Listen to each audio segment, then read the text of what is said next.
I'd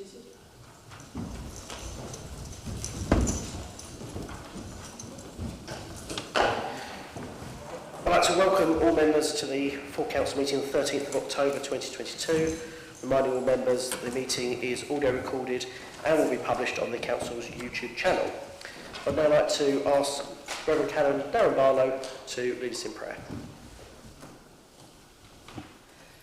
Thank you, Mr. Mayor. One of the things that happens at this time of the year is harvest festivals, and so many of the different faith communities across Thurrock have either recently or will shortly be celebrating harvest. We know that most of our food that we eat comes from a very wide area, so the idea of harvesting locally and eating locally is something we've probably got to rediscover as we seek to be more caring about the environment.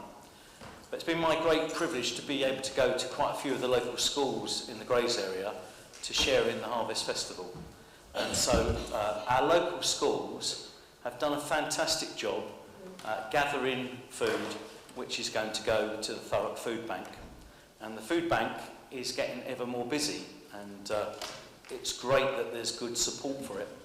But at this time of the year, we do pause to think about what we have and to think about those who have less than us.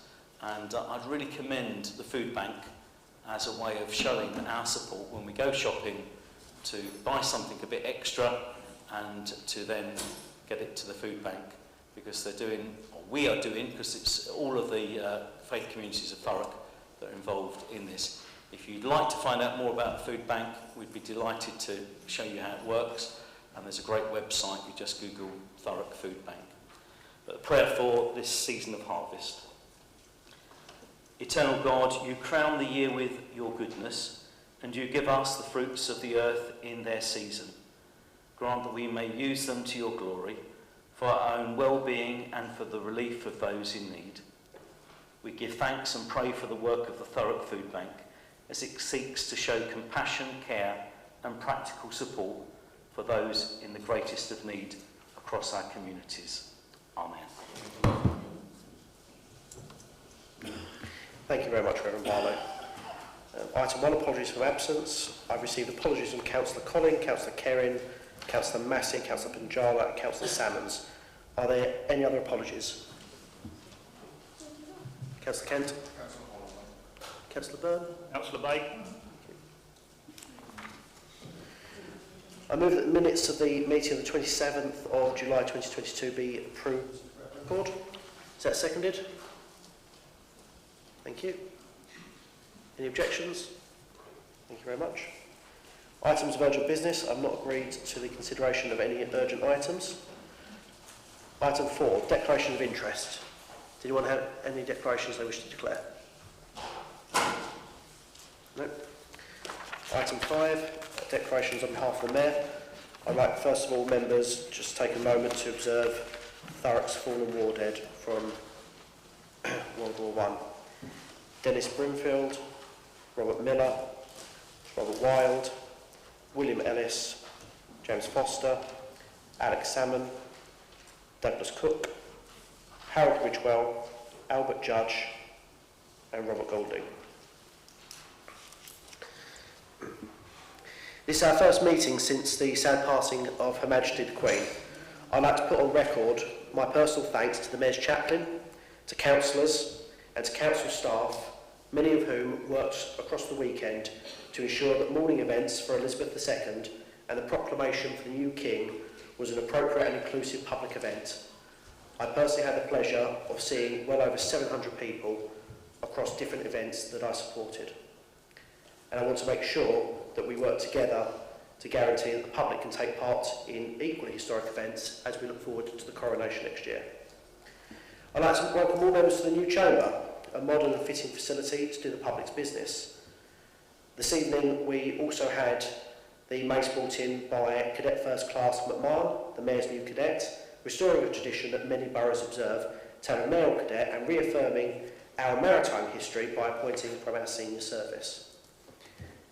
As you'll see, a few final touches will be put on the chamber in the next few days, including IT, but I'm delighted that the Acting Chief Executive agreed with myself and the leader that members have been deprived of a proper meeting place for too long to conduct our democratic functions.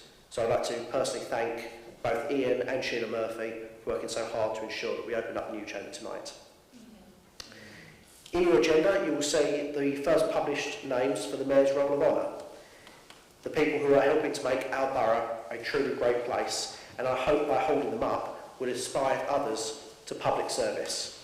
Whilst I don't have the time to list them all, they include a number of female role models, from our very first female mayor and indeed our charter mayor, Margaret Jones, to a lady from Stamford who took a child's heart condition and used that energy to raise thousands of pounds for defibrillators in primary schools. To our armed forces, from war heroes such as Jim Gooding of the RAF, to Neil Spate, who gallantly supported the RAF Club for a number of years, and of course those in our society who lead young people and the vulnerable, from classrooms to scout groups to churches. And finally, as the chairman of full council, I take my duty seriously, and I always want to hear how we can best promote the rights of all 49 members in this place. As members will know, we've worked hard as a cross-party collection of councillors for over a year now on constitutional changes to make the institution, is the chamber, more meaningful. We've ended the council filibuster, and we want to do an awful lot more. If members have got further ideas they wish to feed into the Constitution Working Group, and regarding how we can improve, challenge and debate in full council, I'll be having an informal tea in the Mayor's Parlour between 4 and 6 on Monday the 24th. All members are welcome. Item 6. To elect the Leader of the Council for a 4-year term of office. May I please have a nomination for the office of Leader of the Council? Councillor Mark Coxall. Thank you, Councillor Coates. Is that seconded? Councillor Jeffries, thank you. Are there any further nominations? Are all members in agreement that Councillor Mark Stephen Coxall be appointed Leader of the Council? Okay, clear show of hands. All in favour of Councillor Coxall's appointment?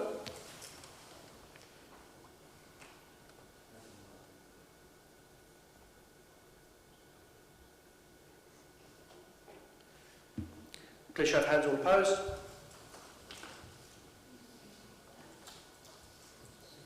Clear show of hands. Abstentions?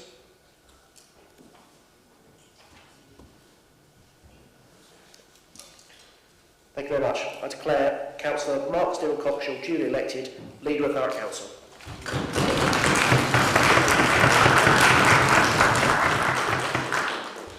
Leader of the Council, would you like to address the Chamber?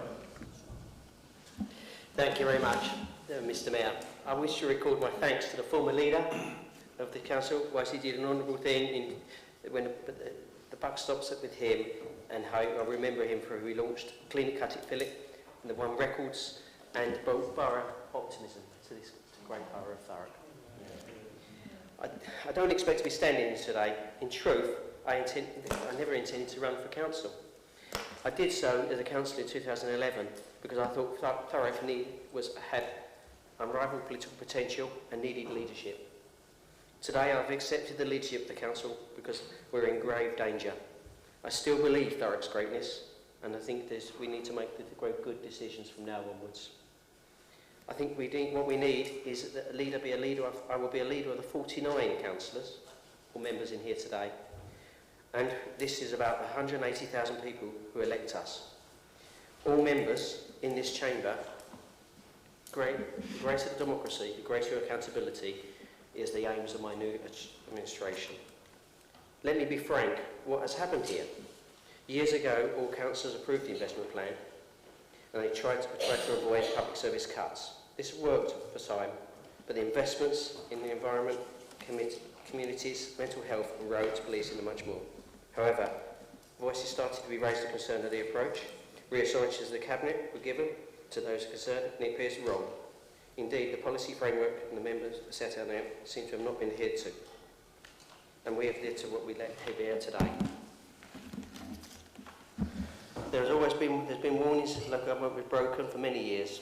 An outdated funding model, too much power held within it from the elected members, and yes, maybe Thurrock was too small and unstable to be a unitary council. Where we attempted this investment plan, it's not worked. The reasons will come to light to the best value investigation. There is no hiding from it. We're in great difficulty, and I'm sorry for this, but we now have to put things right. I can't pretend it to be easy and quick or fun, and it won't be. But what I can say, I'll do my best to make sure, with your help, we can put things right. We need a deep and meaningful reform of local government, but from now on, we need actions to something we do differently here with our partners in Thurrock. What I can tell you, this will be a new era of openness, transparency and honesty. I will work to defend the status of the Untitled Council, but clearly we need to be more welcoming to partners before we can do this. I will seek to lead from all 49 members, and I'll make the following offers. We will end the practice of councillors having to table questions in advance to Cabinet. From now on, any councillor can come to Cabinet, debate and ask a question on the from what's on the agenda. I will make myself available for press briefings at any time. For media, I will bring monthly Cabinet media briefings back. We look to reform to the system of overhead scrutiny. I think the Mayor has just mentioned it, myself, and I've been there nearly a year now working on that. I'll repeat my goals and challenges to the Constitution, that vice chairs and vice chairs should be proportionality. To be honest, that's what should be happening. All 14 of us have been involved in some way over the years in overhead scrutiny, and all 14 of us need to reflect on what we do better ourselves in them scrutiny committees.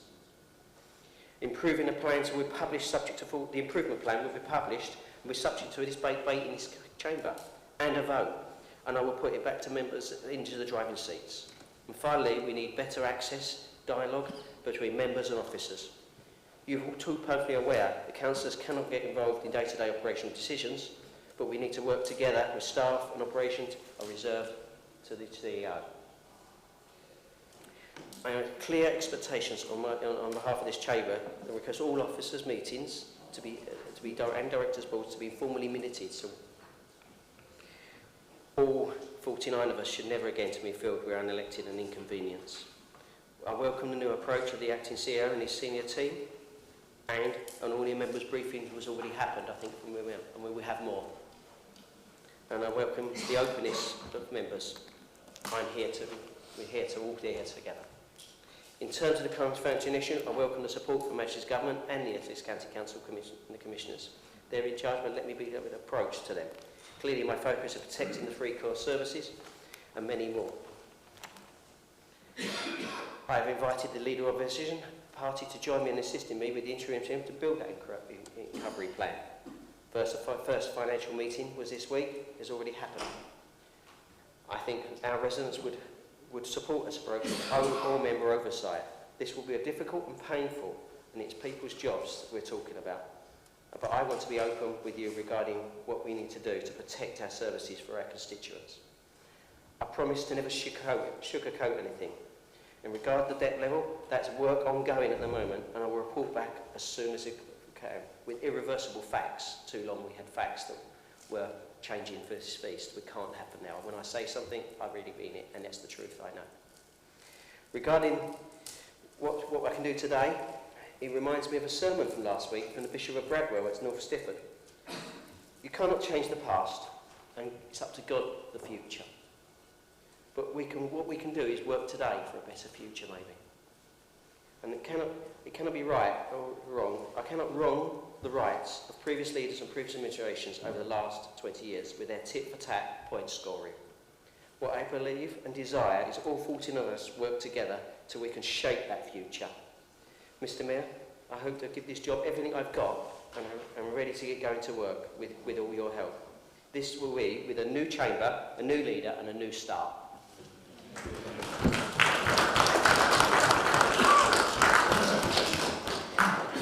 Thank you very much, Leader. Any members wish to comment on the election of the Leader of the Council? No? Well, item 7, questions from members of the public. No questions have been accepted for the meeting this evening. Item 8, petitions from members of the public and councillors. Please be advised in accordance with the petition scheme, no notices of petition have been received. Item 9, the update report in respect to those petitions received, which can be found on page 27. Item 10, appointments to committees, outside bodies, statutory and other panels. Councillor Cockshall, do you have any changes you wish to make to appointments? As I said earlier, this is a new start, and I start with offers to changing for too long. We had over scrutiny and the tit for tat of taking them away backwards and forwards. I'm not going to wait for the Constitution Working Group to come back. I made some offers straight away. I made an offer to the Labour group of the Corporate Over and Scrutiny Committee, the offer of the Standards Committee, because they're the most important committees in this vote in the next 3 months, and I don't like making decisions that go to a corporate emergency decision or executive decision. They have to go through them chairs, and I want someone other than my administration to view them and see them and understand them. I also made an offer. I make an offer to the independent group as Vice Chair of Cleaner, Greener, Safer. At this time, the Labour group have refused my offer, so I then went, with the permission of the Labour group Chair, I offered it after the Corporate Over and Scrutiny Chair to Councillor Fraser Massey. Councillor Fraser Massey has accepted that, so I'm very pleased of him to do that, so thank you very much. I will leave the Standards and Audit Committee vacant and not to fill that position. So I can now go on to, if I don't mind, to read out my changes. Councillor Gary Byrne is Vice Chair of Cleaner, Greener, Safer, replacing Councillor Jimmy Tandy. Mr Mayor, can I have a point of order on that, please? Just a statement. Councillor. I would say I'm only accepting this because I put Thurrock first and for no other thing, because it's my skill set. If there's any divvy text... Councillor Byrne, can you stand when you speak, please? I want to go direct to the food bank, please. Is that okay? Oh, yes. Yeah, I'm sure. Yes, we can get to that in a minute, yeah. Cool. Councillor Coxon, please continue. Thank you for that offer. That is generous, fully, and as after what we've heard tonight, that is an magnificent offer, and I think that's the right thing to do in these sort of circumstances. Appreciated that, because you're doing it for the people of 180,000. Thank you. Health and Wellbeing, Adam Carter is a substitute replacing Councillor Graham Snell. Planning, Regeneration, Over and Scrutiny, Councillor Rob Hill replaces Councillor Graham Snell. Councillor Shane Hebb is to substitute and replacing Councillor Colin Churchman. Children's ONS Committee, Councillor Paul Arnold replaces Councillor Graham Snell. Corporate ONS, Councillor Fraser Massey, appointed Chair. Councillor Lizzie Rigby, appointed Vice Chair. Councillor Arnold, committed, stays on the committee, but no longer a Vice Chair. Councillor Johnny Churchman is removed from the committee. Councillor Coxhill George becomes substitute. Housing, Councillor Shane Hebb is added to the committee, replacing Councillor Joy Redsill. General Services Committee, Councillor Mark Coxhill, myself, Coxhill, appointed Chair. Councillor Deborah Arnold, appointed Vice Chair. Councillor James Tandy replaces Councillor Rob Gledhill. Corporate Parenting, Councillor Paul Arnold is appointed Chair. Councillor Adam steps back from become a Vice Chair, Callum Carter, sorry, and become Vice Chair. Councillor Maureen Pearce stays on as a member of the committee. Standards and Audit, Councillor Liz Rigby removed as Chair and left vacant. Councillor James Tandy appointed Vice Chair, replacing Councillor August Ojota. Sorry, the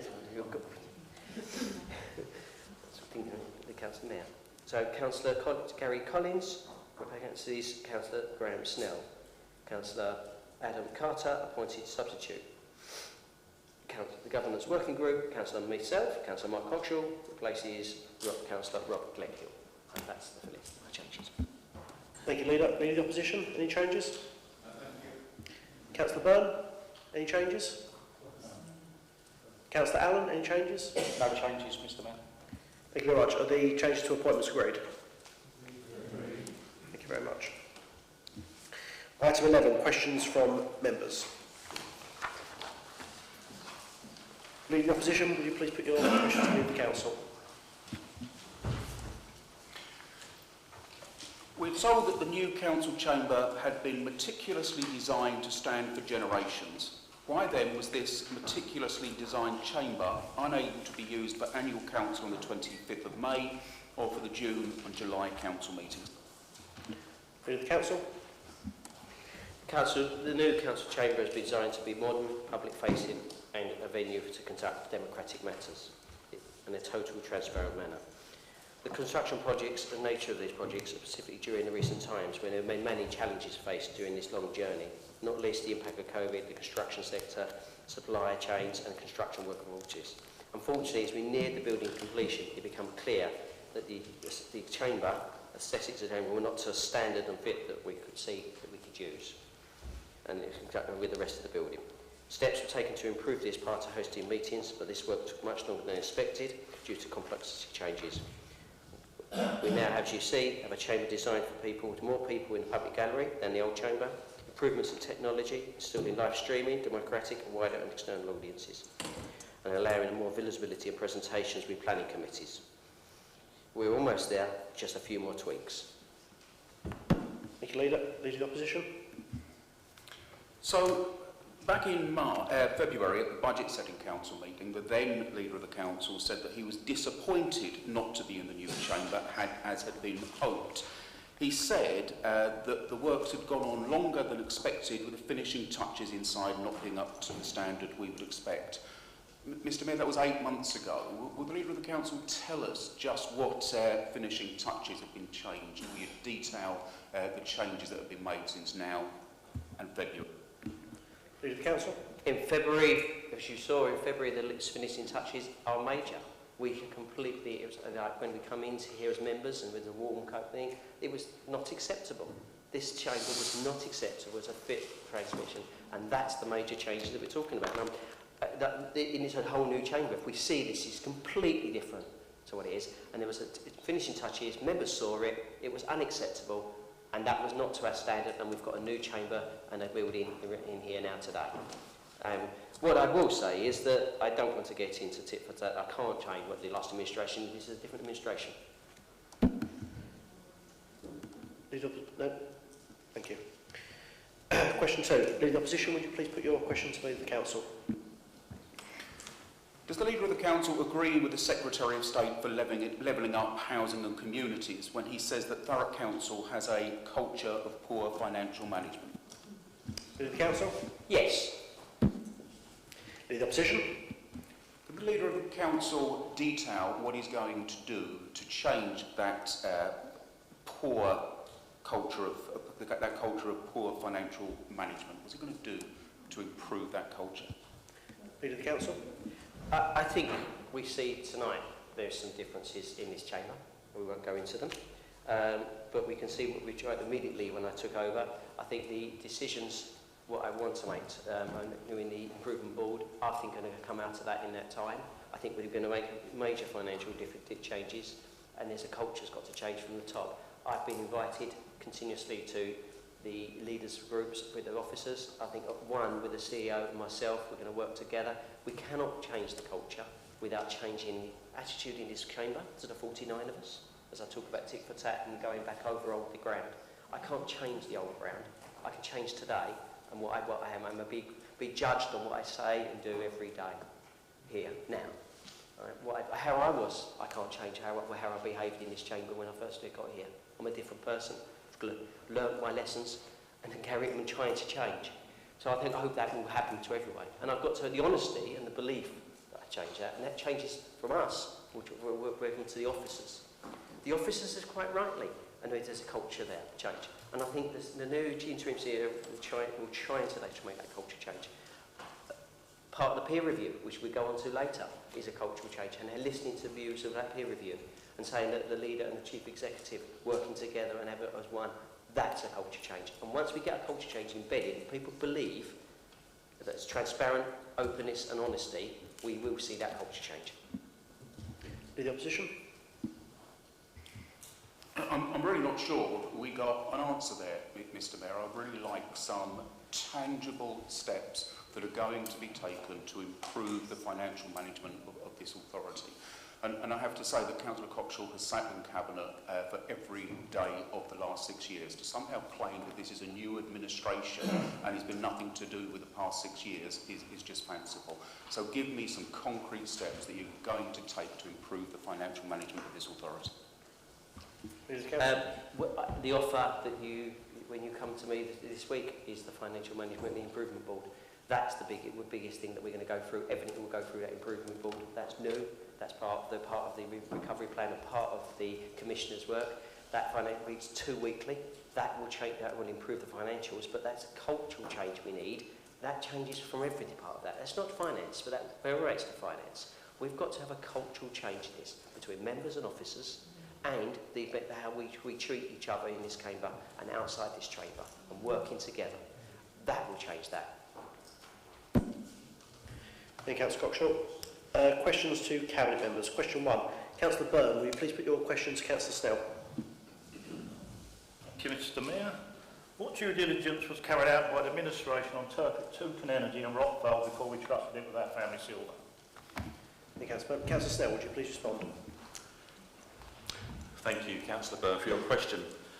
As the leader mentioned in his opening statement today, a lot of this kind of information is subject to the ongoing investigation. Now, as you know, the intervention has only just started, really got underway this week, and there are a lot of details that are coming out that are yet to emerge, and I can't really comment right now on what happened, but suffice to say, can I finish my answer? Councillor Byrne, Councillor Byrne, Councillor is trying to answer the question. If you'd like to let me finish the answer at least before we get into the next bit. The next bit I was going to say is that as far as due diligence is concerned, that was given out to several outside agencies, respectable agencies, but it would be wrong of me at this moment to name those and to comment on their findings right now, because that information is part of the intervention that's currently ongoing. So we will come to the answers. They will come to this chamber at some time in the future when the best value inspection is finished, and then all this information will be revealed, and we can go from there. Thank you. Councillor Byrne, do you have a supplementary question? Yes, but the question was, what due diligence did the administration do? And if we believe it was only last August you knew about it, the answer to that is be absolutely none. That's all we've got to say on it. You didn't do any. Or you did, or you knew before August. And what? Same question now, what due diligence was carried out on Liam Cavendish by the administration before we trusted him with our money? Councillor Snell? That's actually the same question again, and I'm afraid the answer is exactly the same. Those details, I know everybody wants this information. I know you will want this detail to come out, and it will, but it's just not there yet. So all the things you just asked about the due diligence going into Tooting to start off with, whether information on Liam Cavendish himself, that will all come out. It's just not there yet. The intervention has just started now. We've had our first meetings this week, and it's going to be ongoing. As the leader said, it will be fortnightly, and as this information comes to light, we will bring it to council, and you will get the answers you're looking for. Thank you. Councillor Byrne, do you have a final supplementary? Yes, please. You're the third cabinet, number 3 cabinet member in the last few months. That's ironically the same amount of different colour rosettes you've worn. So I think we deserve to know that you're not bringing the same level of schoolboy naivety to the table that we've witnessed over the last 2 years. So my question is, what are you bringing to the table in terms of audit and accountancy skills? And for example, can you read numbers? Councillor Snell, would you like to respond? I'm not sure I should deign that one with a response, really, the one on numbers. Well, let's put it this way. I got 9 O-levels at school when I went to school, and they were O-levels, and I got 2 A-levels, so, I'm pretty good with numbers and words and things generally, I think. But again, all I can say is, look, the report is going to be published by the BPI in January, and the answers that you're looking for will get then. In terms of my competence, the leader's placed his faith in me to do the job, and I will do that to the best of my ability. Thank you.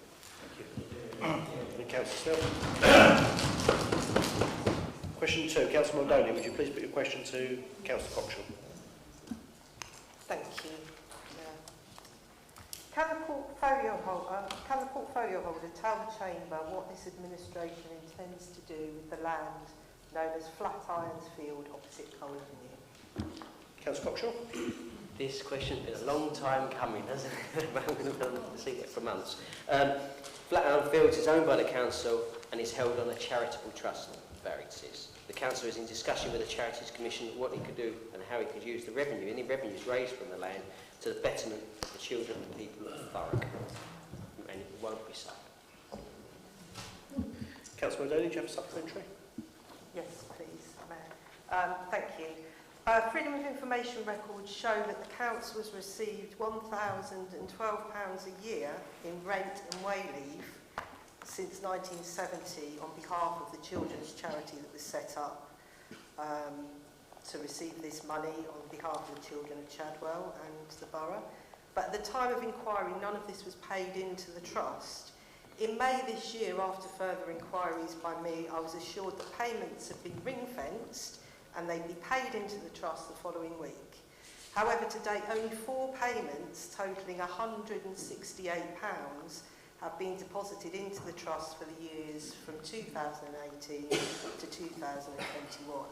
What has happened to the other £3,880 covering those 4 years and the additional thousands of pounds still missing from previous years?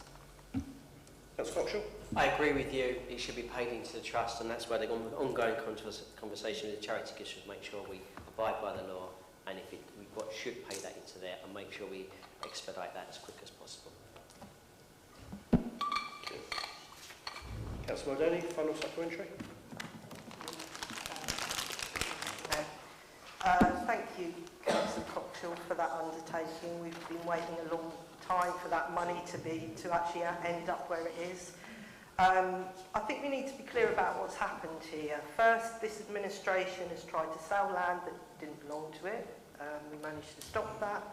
Secondly, it's failed in its trustee role to submit money received into the charitable trust set up for that purpose.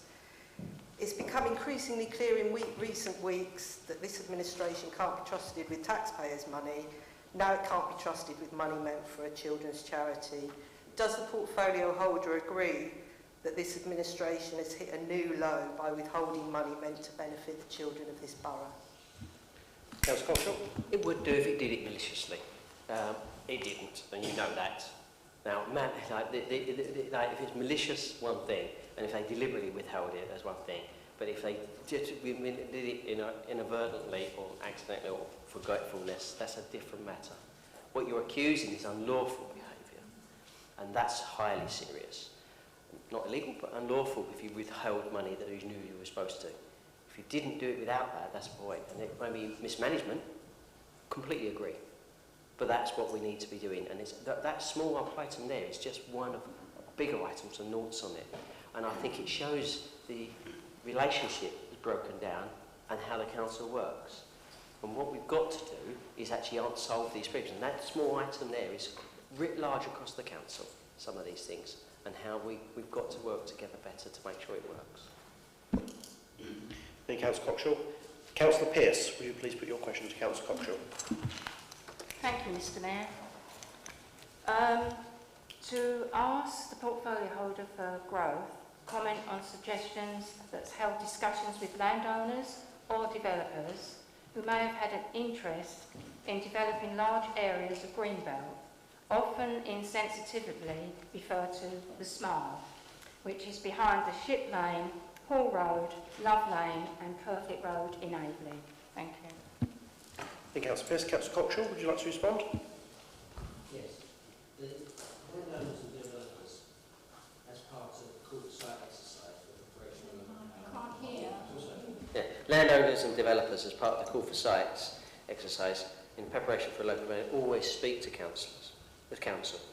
This is a legitimate activity, but I will make sure that it's always done in an open, transparent way, because it hasn't, it's very difficult and you find out too late, and members have been finding out too late. I think there's a new published directorate of all the meetings now to get people used to the training. I encourage you to come up. I think there was a great meeting this week actually with members there that I enjoyed going to with members, to make sure that you're aware of what's happening, who's doing, what officers are speaking, and then when they're speaking in your wards. It's a legitimate activity, but as for this site in question, no decisions have been made at this time about the allocated locations for any growth. And it would be up to a vote in this council and then a public inquiry of the local plan. And even then, you'll have to go through a planning committee in the normal way.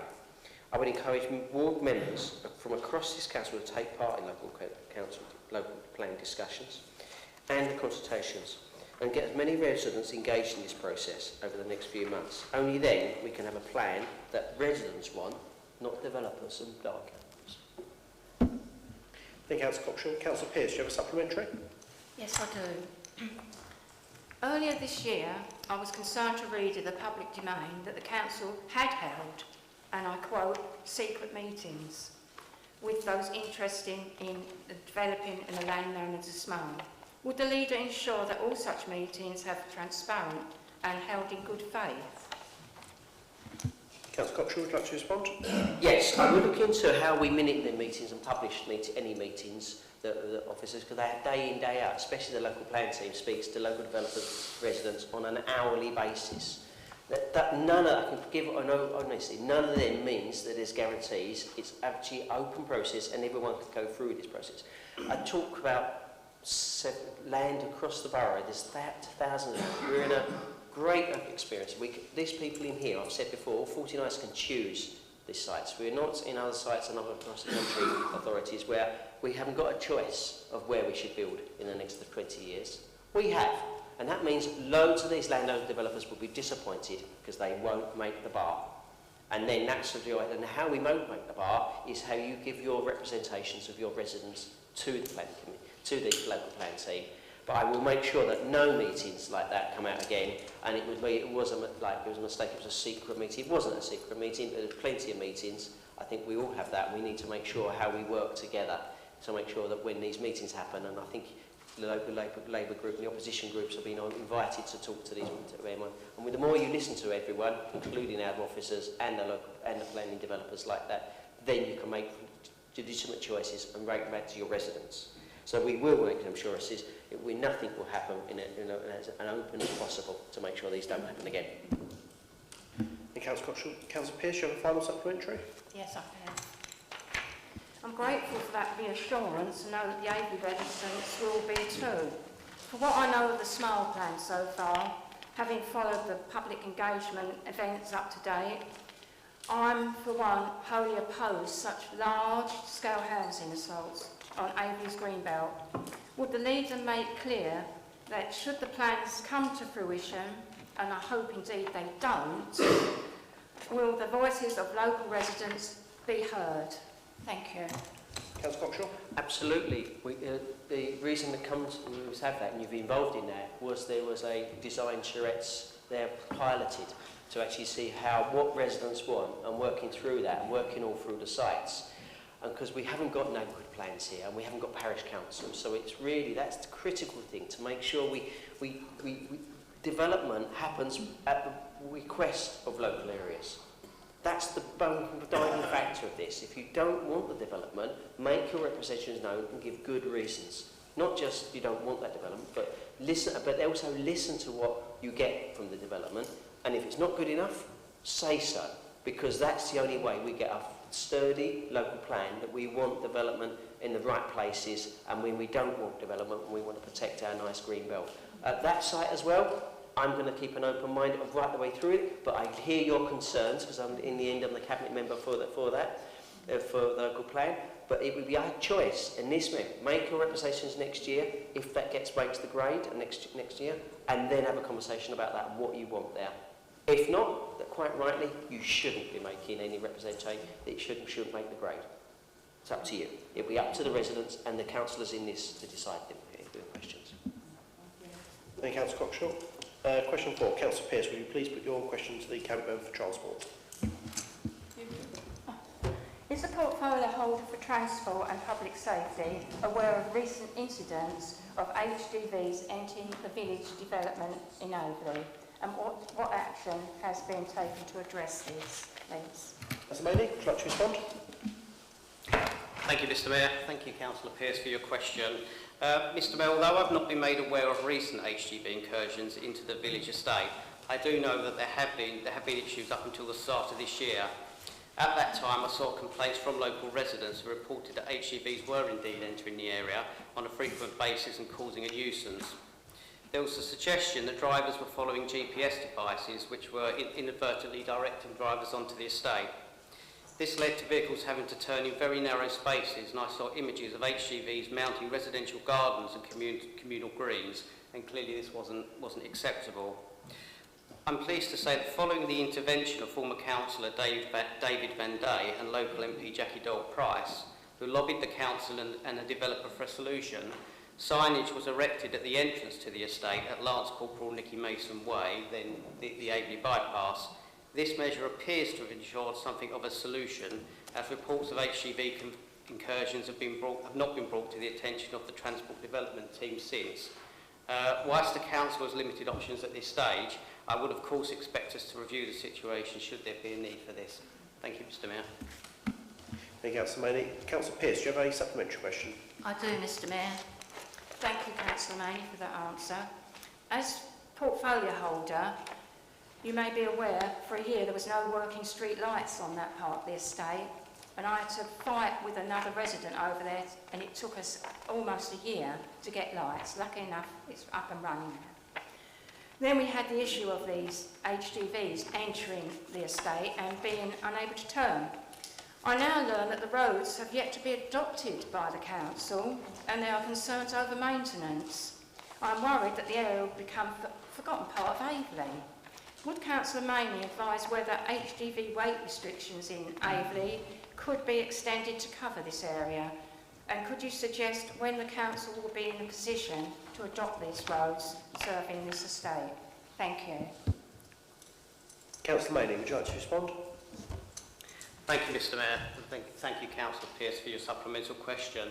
I'm disappointed to hear that you have concerns for the residents of the village development, and I hope they don't feel that they are a forgotten part of Aveley. But in truth, the questions that you're asking on behalf of your residents are very pertinent ones, and you're doing your job in highlighting them here. I'll take the issue of the road network first, because that answers the second question in relation to the weight restriction that you've asked. As you know, the village development is a sizable one. There's several hundred houses there, and the road network should have transferred to the local authority already.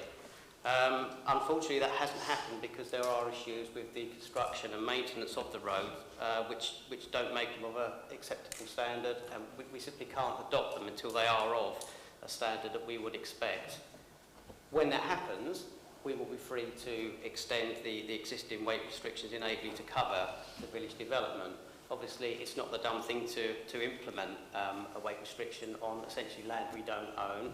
It's theoretically possible, we can do it, but we need the consent of the developer, which is Persimmon Homes. Unfortunately, I have challenged the officers on this, and they've shown me evidence that they have repeatedly asked Persimmon for meetings and attempted to engage with them on the issue of the road adoption so that it can be brought up to the standard that we expect. And I know we've also been talking to them about extending the weight restriction, but regrettably they've not been in a communicative mood, and so far they haven't responded to any of our communication.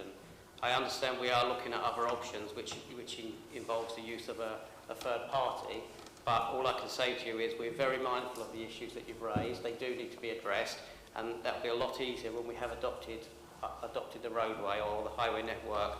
But at the moment, that all hinges on the developer cooperating with us, but I promise to keep you updated on that as it progresses. Thank you, Mr. Mayor. Thank you, Councillor Maney. Councillor Pearce, you want to supplement? Okay, thank you. Question 5.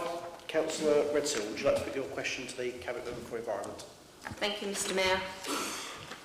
I'm sure that Councillor Jeffreys will, like me, be concerned and disturbed by footage and images of recent fires around the country this summer, particularly the one in Wellington, which led to the destruction of many residential properties. Would the portfolio holder advise what steps the Council has taken to access and reduce the risk of grass vegetation catching fire on Council-owned land, particularly those areas surrounded by residential properties? Councillor Jeffreys, would you like to respond?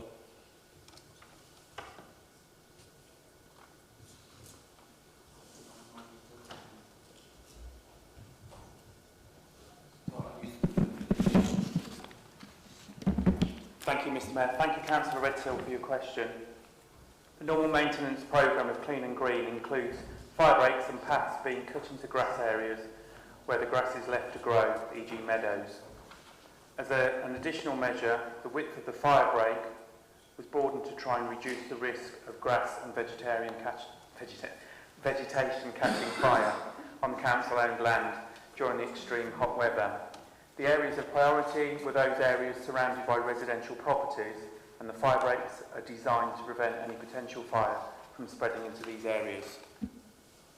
Thank you, Councillor Jeffries. Councillor Redsill, do you have a supplementary? Thank you, Mr Mayor, I do. Councillor Jeffries, thank you for that. As you may be aware, there was a series of vegetation fires at Hangman's Wood this summer during the extreme heat, with the woods surrounded on most sides by residential properties. Homeowners were left to fight the flames themselves at times. Unfortunately, the council did not cut the grass until well into this summer this year, and only after Councillor Maley and I intervened and undertook a site visit with officers in July. By this time, the grass had become very tall and increasing the risk of fires spreading. Even when it was cut, the grass lay as a blanket on the ground posed a risk. Would Councillor Jeffries ensure that where council-owned land open spaces are close to homes and buildings, they receive a first cut before high summer, and not once vegetation has already become overgrown and dry? Would he particularly apply this to Hangman's Wood? Councillor Jeffries, would you like to reply? Thank you, Mr Mayor. Thank you, Councillor Redsill. Firstly, let me apologise to you and Councillor Maney for having to bring this to our attention. It should have been cut at an earlier stage. But let me assure you that the fire breaks in this area will be cut early in the growing season and maintained through regular cutting. Hangman's Wood is maintained as a wood in line with the guidelines from Natural England and our adopted public land maintenance strategy. Thank you, Councillor Jeffries. Councillor Redsill? Thank you, Mr Mayor. Thank you, Councillor Jeffries, for that. Just a short one. It was reported to us as ward councillors that fire engines were unable to gain access to Hangman's Wood during the fires, and this hampered their efforts. Would Councillor Jeffries confirm that the council has now discussed this with the fire service and that there will be no restricted access in the unfortunate event of another emergency? Thank you. Councillor Jeffries? Thank you, Mr Mayor. Thank you, Councillor Redsill. So the locks on the gates have now been changed to a standard fire brigade keys, as these are the standard keys that the ECFRS carry, and as such there should be no further issues with access to this area. Thank you, Councillor Jeffries. Question 6. Councillor Byrne, will you please put your question to the Cabinet Member for Central Services? Thank you, Mr Mayor. In February this year, the portfolio holder for comms promised us a good news story that would come out every day. What's happened? Have we run out of good news? Councillor Duffy, would you like to respond, please? Thank you very much for your question, Councillor Byrne. It's not actually quite what I said, so just to repeat what I said for clarity of everyone in the chamber. So I'm challenging the comms team to put out 365 different positive Thurrock stories in the next municipal year. That's not it's not press releases, that could be social media, it could be other ways, but hold me to account on this because I think there's so much great stuff that we can be shouting about and we need to. And at my last date and update, which was the 26th of September, we were at 143 days since that began, and 143 unique good news stories have been put out. That's 55 social media posts, 30 e-news articles, 58 press releases. Obviously, we would have been well ahead of target, but quite rightly, with the passing of the Queen, social media and a lot of comms was put on hold. So I'd like to thank the comms team for their work in achieving this target, and we'll keep striving for even more because I don't want to just hit the target, I want to actively beat it. Thank you, Councillor Duffy. Councillor Byrne, do you have a supplementary, please? Yes, please.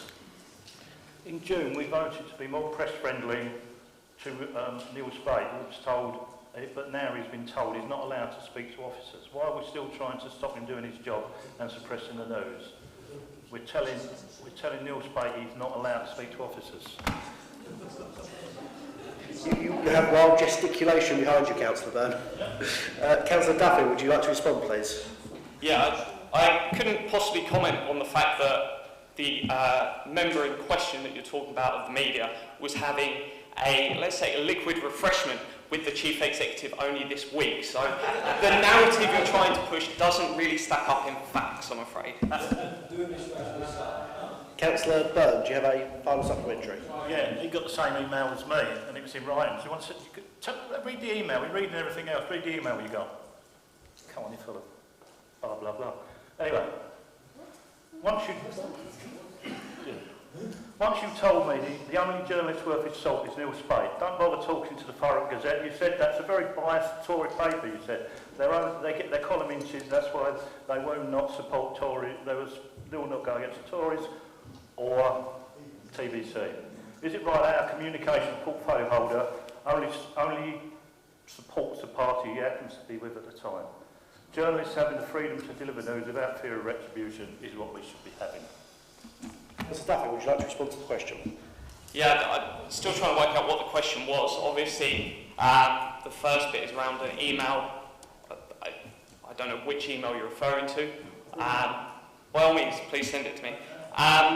But yeah, I've made many comments on my views on members of the media, both nationally and locally, and I don't shy away from that. I'm guessing that's from some WhatsApp many a year ago, no doubt. But it's hardly like there's some element of secrecy under this administration when the member of the media you're talking about is apparently banished, no one will talk to him. Why is he meeting the chief exec and having drinks with him? Is that kind of some evil plot? I don't know what you're trying to get at here, but there is a new administration, there is a new tone, and we want this, and there is lots more stuff in the process. The leader of the council spoke earlier about monthly cabinet briefings for media. There is more we want to do, and we'll continue to do that, but I think some of the rhetoric that comes from Councillor Byrne just needs to be toned back, and it might be worth just speaking again to that member of the media, which you're saying has been completely blocked off from everyone, because it doesn't actually appear to be the truth. Thank you, Councillor Duffin. Councillor Polly, would you please put your question to the Cabinet Member for Health? Thank you very much, Mr Mayor. My question is to Councillor Arnold. How many residential or nursing homes within the Thurrock area operate a no-lift policy in the event of a resident falling? Thank you. Councillor Arnold, would you like to respond, please? Thank you, Mr Mayor, and thank you, Councillor Polly, for your question.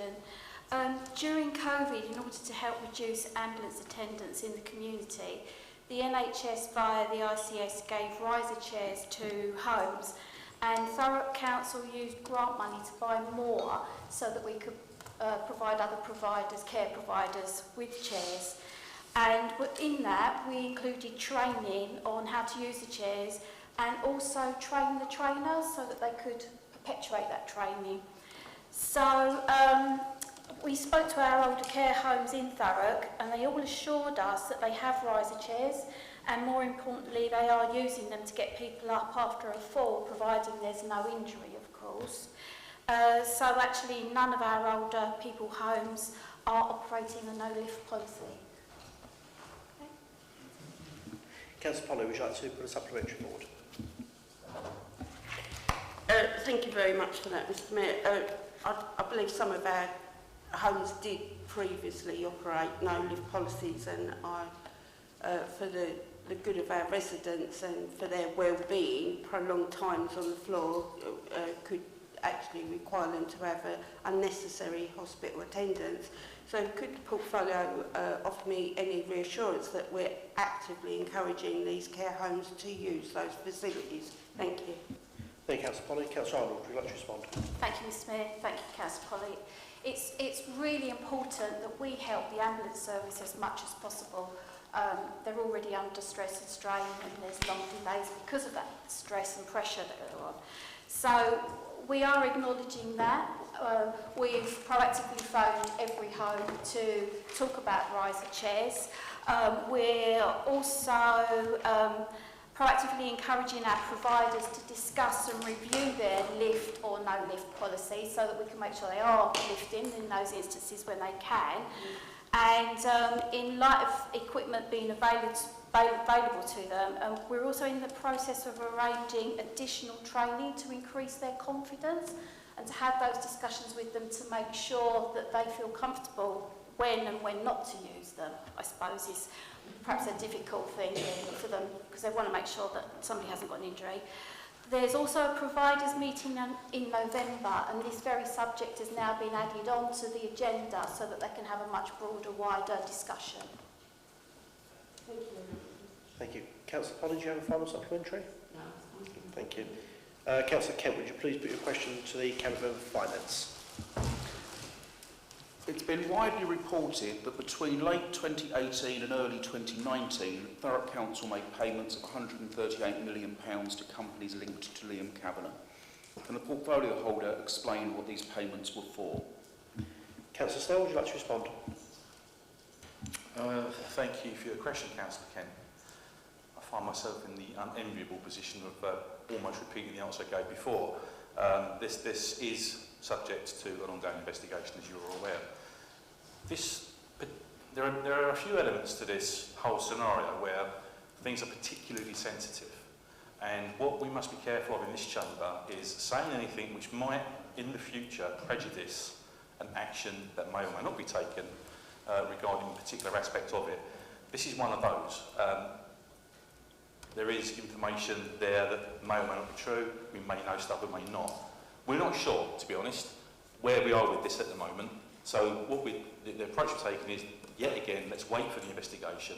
Let's see what comes out of that, and we'll go from there. But right at this moment, it's too sensitive to make much of a comment on it. Thank you. Councillor Kent, do you have a supplementary? Yeah, can the portfolio holder at least acknowledge that those payments were made? Councillor Snell? I can acknowledge that payments were made, yes. Councillor Kent, final supplementary? No? Okay. The question from Councillor Kerrin to the Cabinet Member. Beg your pardon. Sorry. Councillor Kent, would you please put your second question to the Cabinet Member for Finance? So the Bureau of Investigative Journalism reports that Thurrock Council has hired Candor Global Advisors to value the solar farms owned by Toucan that the council is invested in. They report the value of those solar farms is £200 million less than the council's investment. Can the portfolio holder confirm whether this is the case? Councillor Snell? Thank you, Councillor Kent, for your question. No, I can't confirm that. Yet again, I know it's a bit repetitive, but this is subject to the ongoing investigation, and when the BBI report and the intervention comes to its January conclusion, shall we say, then we'll know a lot more, but right this time now, I can't confirm. Councillor Kent, supplementary? So, Mr Mayor, we know that we've ended up in a pretty catastrophic financial place, and you know, those of us who have been warning about this for some years have been stonewalled, ignored, falsely reassured, we've been lied to, fobbed off and misled. This evening, the Leader of the Council has said that he wants his administration to set an example for what openness, honesty and transparency looks like. I've got to say, Mr Mayor, we've had precious little of that so far. I can't believe that the portfolio holder hasn't been briefed, so I'll ask again. Is that figure of £200 million in the right ballpark? Councillor Snell? This process that we're going through is going to go into at least January. I understand that the opposition party wants answers right now. We don't have the answers right now. We will have the answers though. So now, this isn't about trying to conceal things. This is about, let's make sure we absolutely know what went on before we start saying things that might be completely inaccurate. We just don't know at the moment. So you will get the answers, and I appreciate that you're sort of impatient for those, but when we get to it, we will get to it, and you will all know about it. Thank you. Councillor Kent? Mr Mayor, we've been promised by the Leader change this evening. That doesn't sound like change, that sounds like more of the same. So let's talk about something that we can agree on.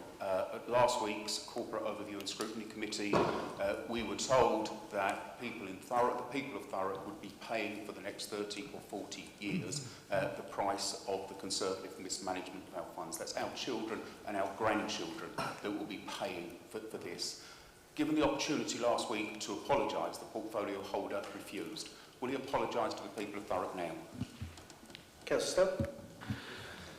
Thank you for that question, Councillor Kent. As you well know, that's outrageous. You know that was speculation on behalf of the Labour member of that particular cabinet. The question was asked, and You know, the answer was, well, we don't know. We'd hope 20 years, but we don't know what the answer is to that. And as I said at the time, and as I've been saying again tonight, once we know what's gone on, once we know where we are with the whole situation, once we know who's to blame, who's not to blame, then we'll start bringing that to the chamber. You can shake your head as much as you like, but what we cannot do is start saying stuff that might be proven to be completely wrong, because then the first thing you're going to be doing is coming here saying, well, you got that wrong. We're not going to be pressured into answers now. You will get them, but you're just going to have to be patient, I'm afraid. Thank you. Thank you, Councillor Snell. Question 10 to the Cabinet of Education falls because Councillor Kerry's not here. That concludes questions.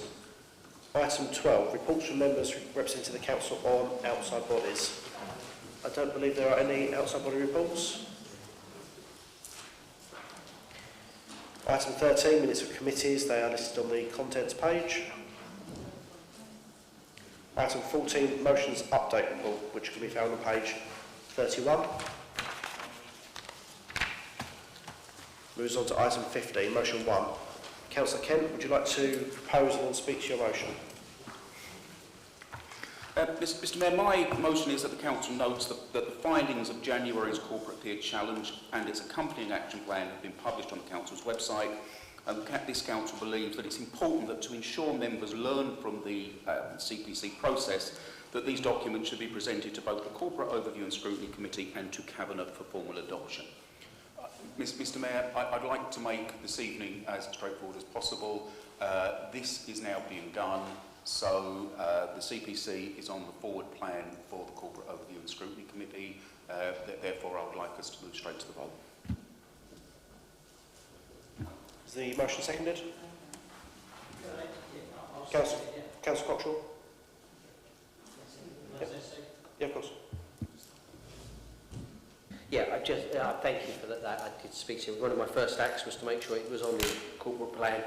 You go forward on the corporate owners, and I'm sorry for the delays. It didn't go to last week's meeting. We really needed to get it as quick as possible, and I know it's on the second. It's a shame we didn't get there, but as soon as possible we can get there and get to cabinet. It's now so far, like we're the Leader of Opposition, it's out of date. I think we do need to do something else, and hopefully the improvement board come in quicker to its report to ONS as soon as we can get some improvements, as soon as we can get anything we can in these improvements and deliver. Some of them need to be delivered now in tangibles, and I'm going to make sure there's a RAG rating of how we deliver them. And if we can get some, if we need any others coming out of the improvement board plan, we will be doing that ASAP. And hopefully the chair of corporate can take these as emergency items. Thank you, Councillor Coxall. Motion has been proposed and seconded. Can I please see a clear show of hands in favour?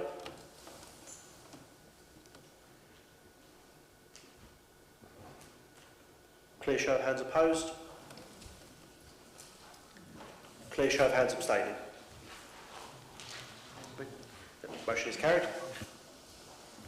Motion 2, Councillor Carter, would you like to propose your motion and then speak to it? Thank you, Mr Mayor.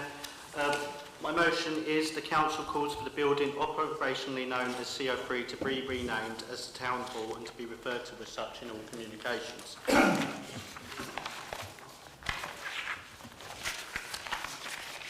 Grays is vastly different to the town it was when my great-great-grandfather set up a small bicycle shop in 1891. Over time it has become more and more of a commuter town. In order to enhance and build a community, we need a community heart, and that cannot have a name like CO3. A town hall is a heart of a community and a centrepiece of growth and development. As we heard from the leader at Cabinet last night, Grays is having significant investment to regenerate our town, and it is only fitting that our newest building bears a name that is more in keeping with a community that is going somewhere. In stark contrast, to CO3, which is more reminiscent of an Eastern Bloc designated building. I urge all members to vote for this motion and vote for enhancing our community. Thank you, Mr Mayor. Thank you, Councillor Carter. Is the motion seconded? Councillor Snell, would you like to reserve your right to speak or speak now? Thank you, Councillor Snell. I received an amendment put to the motion from Councillor Byrne. This has been tabled by Councillor Byrne. Is the amendment seconded? Councillor Smith. Councillor Byrne, would you like to speak to your amendment? Yes, please. First of all, I think we've surely got much wider issues to worry about than what we call this former whitewash building. A building where we have to knock on our neighbour's door and ask if we can borrow their flagpole, it's like going and asking for a cup of sugar, isn't it? As we walked into the chamber today, you said it's all refurbished, and I got a reportable health and safety hazard as we walked through the door, so we're nowhere near ready. So we don't deserve a town hall with the mess the borough's in and the mess everything's in. We don't warrant to have a town hall. When it's done, when it's built, then we can walk in here without cutting our hands as we walk in. When the borough is on a better track, then maybe call it a town hall. Until then, I think it's embarrassing. So my motion is to call exactly the same as what the council said, but only when we're in a fit state to do it, and not before. Thank you, Councillor Byrne. Councillor Smith, would you like to speak to the amendment? No. Does any other member wish to speak or comment on the amended or substantive motion? Councillor Kent. Thank you, Mr Mayor. I mean, a town hall is a specific thing. Town halls were called town halls in the last century and the century before because they had a hall. It was a place of entertainment as well as a place for municipal debate. So, you know, I do have an issue with calling it a town hall. I also think that there's a missed opportunity here, and I do wonder if we shouldn't have thought outside the box and perhaps called this the King Charles III Centre, trying to get some royal patronage behind us. I think that in the next few months we're going to need all the friends we could get. So I do think this is a missed opportunity.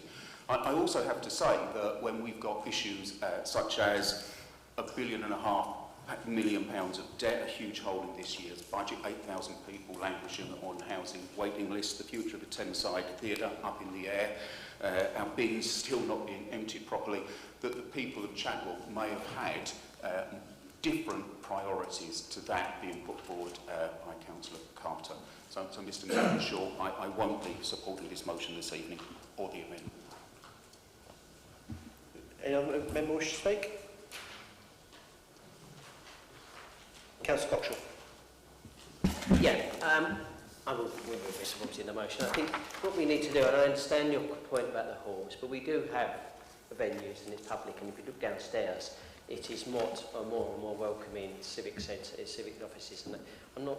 I think we need to, and I did think about your questions of how we should name this, but it's the question of someone's got to go to, and you say where you're going to meet the councillors, where you're going to meet, and then if you say the King Charles Building, people are going to know that it's a building, the name of the building. There's loads of different building names, and you've got to say what it is in the tin. And Town Hall, everyone knows, because for centuries it's been called Town Hall. You know that's where you go to meet your elected representatives. That's why with Town Hall meetings are where they come from. We're having a meeting. We're having a meeting here and asking questions. This is it's traditional way we're calling it a Town Hall. I do take Councillor Byrne's point, and I talked to him previously. I think the flagpoles is embarrassing. I think there's a lot of things been happening over the last few years that have been embarrassing to this council. I've said sorry in the public meeting. I said sorry to the media last night. I just think what we need to do is move forward. And I think, when like I said, started here, new chamber, new leader, new start. And a new start is a new name as well. Thank you, Councillor Coxall. Councillor Fish. Thank you, Mr Mayor. I do take issue with Councillor Coxall referring to this building as being more welcoming. Certainly for people in my situation, disabled people, the building is far from welcoming and the access is extremely poor. I'd like to know when that's going to improve, and no way will I vote for this motion until it has been improved. Thank you, Councillor Fish. Councillor Coxall, you've been named, so would you like to reply? Yeah, I can point, and that's why I agree with Councillor Byrne. Until it's a fit state and we're happy, and that's exactly right. It is unwelcoming because for access, and it was unwelcoming in this chamber because of access. It was unwelcoming. There was unwelcoming to the doors. It's unwelcoming. I agree that there is loads of things wrong with this thing, and that's why I agree with Councillor Byrne. Let's get this building right. Let's get the fact right to get it fitting and appropriate place. Completely agree with you. Councillor Wall. Thank Thank you, Mr Mayor. So just for clarity, are we agreeing with Councillor Byrne's amendment that until everything that is needs to be sorted out, is that we don't accept it as the new town hall? Is my first what I want to say. Just let me finish. When this building was built, and you have to reflect on the sad death of Councillor, the MP David Amis, and we was promised that we would be safe in this building. Yeah, if we go out of here tonight, or you could be on a planning meeting and you've just upset somebody and you've ruined their dreams of building their new home, you've got to walk out that same door. There's no separate way for councillors to leave the buildings anymore. You've got to go the same way as the people in the gallery tonight. I know what it's like to have really hostile galleries, because I've been jeered from those galleries in the past. Yet, when we do go out, 49 of us and the officers, we're going to queue for one lift to get upstairs, to get our coats, get our bags. Yet there's another lift shaft there. It's got a little box round it, but we all know that hidden behind that box is another lift shaft. I also echo what Councillor Fisher said. Now, the Chief Executive, I did email. I was absolutely gobsmacked at what we found in here that night. I'm glad to see we've got wood now and not formica, because that's what we was going to get. But there is other stuff that's just not right. I came in here, that glass panel still wobbles. It needs sorting out. You can wobble it. Right, just walk over and have a little wobble and you'll see that it's just not good. Okay? There's no way we could have a disabled mayor just come through that door and get to their chair, because there's 3 or 4 steps. That mayor's got to go out, back round there, in there. You all breathe in or stand up or move, because that wheelchair or that person with a stick has got to walk all the way round there to get to where the mayor's sitting. Now, that is not good enough. We should have moved these forward so that back row comes forward to allow a member of the public that's going to pick an awarder that is disabled to be able to get to the mayor without the mayor having to come out to them. They're little things, no brow notices, you know, no push buttons for people in... it's just loads of it. You come downstairs, lovely to go to the cafe there, but there's no sign to tell you where the loo is. You know, it's little things. Nobody's thought about this stuff, and it is just like really sad that we spent a fortune. I don't believe it's 10 million. Might have been 10 million a long, long time ago. And I can't wait to do the FOI to put in to find out how much would this cost, and the A13. So I'd just like some confirmation that we're actually agreeing that nothing gets named until we've got it right here.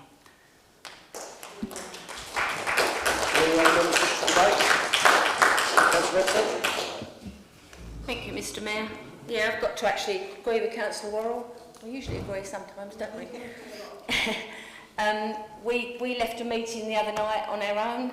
Yes, you walked one way, I went the old way through but you walked round there all by yourself, and it's the only way, to me, I can't walk right the way around at the moment, but just walking that way. And when we first came into this office, as it was, Councillor Fish would not have got in here altogether, because he wouldn't have got through anywhere. So, and I did make my views made to the Chief Exec, and I think her answer to me was I was being very obscure.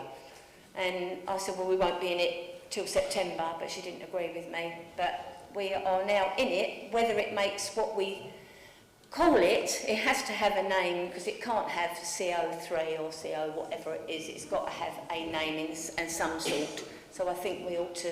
Town Hall sounds quite good to me. You know, it's in the centre of the town. It has to have a name, but I do agree. But there is no way out. If you're going to go out to Grays and walk right the way round and back into the underground car park, it's not sufficient. Thank you. Thank you, Councillor Ridsall. Any other member wish to speak? Councillor Snell, as the seconder of the substantive motion, would you like to use your reserve right now? Yes, thank you, Mr Mayor. Just to think that, you know, agree with Councillor Ridsall, really. I mean, this does need a name, and I think if you're coming here to get married or to have a citizenship service, then I think it's just a nicer thing to say you're coming to the town hall to have that service in the town hall than to have the service in the civic office or CO3, whichever. And I think it won't be very long before the whole complex will be known as the town hall. So I think it's a good thing to do, whilst acknowledging the issues with the building that can still be put right, for sure. And I'm sure that that will get done as soon as we can get it done. But I think that the change of the name is a good thing to do, and I think we should go ahead and do it. Thank you. Thank you, Councillor Self. Councillor Smith, as you do get a right in just a second, Councillor Byrne. Councillor Smith, as the seconder of the amendment, would you like to use your reserved right to speak? Okay. Councillor Byrne, as the mover of the amendment, would you like a right to reply to the debate? I've got nothing to add really. Just when the gentleman over here said about the bride walking down the stairs, she can't smell a bouquet, she can smell raw sewage. So it's not very pleasant for a wedding down there, is it? So come on, we're not ready. It's not a town hall, it's a mess.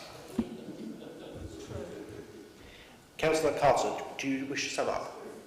Yes, thank you, Mr. Mayor. I must say I'm a bit surprised by the defeatist attitude this evening for the town hall. This is about looking forward to the future. We've got towns funding coming. We can build a whole new community in Grace that has lost over the years to the becoming more of a commuter town to London. It still has potential. Yes, there have been problems, and I think everyone here acknowledges them. And this hasn't been the best couple of months. I acknowledge Councillor Kent said the people of Chapel probably have more important things to worry about. They do indeed. But we should still be looking towards the future with optimism and not a defeatist attitude. So let's vote for this motion and have a town hall. Thank you. So first of all, we're going to vote on the amendment. So that's Councillor Byrne's amendment. Can I see a clear show of hands in favour of Councillor Byrne's amendment, please? Councillor Byrne, that's probably you. Clear show of hands for Councillor Byrne's amendment. Okay, clear show of hands against Councillor Byrne's amendment. Someone has to vote some way. Thank you. And can I see a clear show of hands for abstentions? Yes, Councillor Byrne.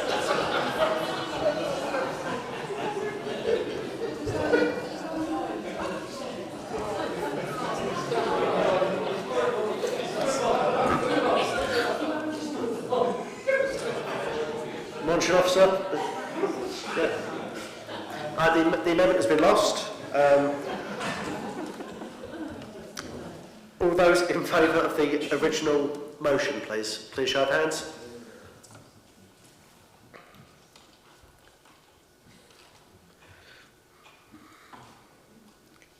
Clear show of hands against.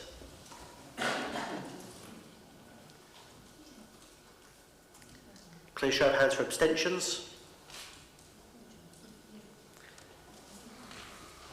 Thank you very much. The motion passes. Motion 3 was withdrawn prior to the meeting.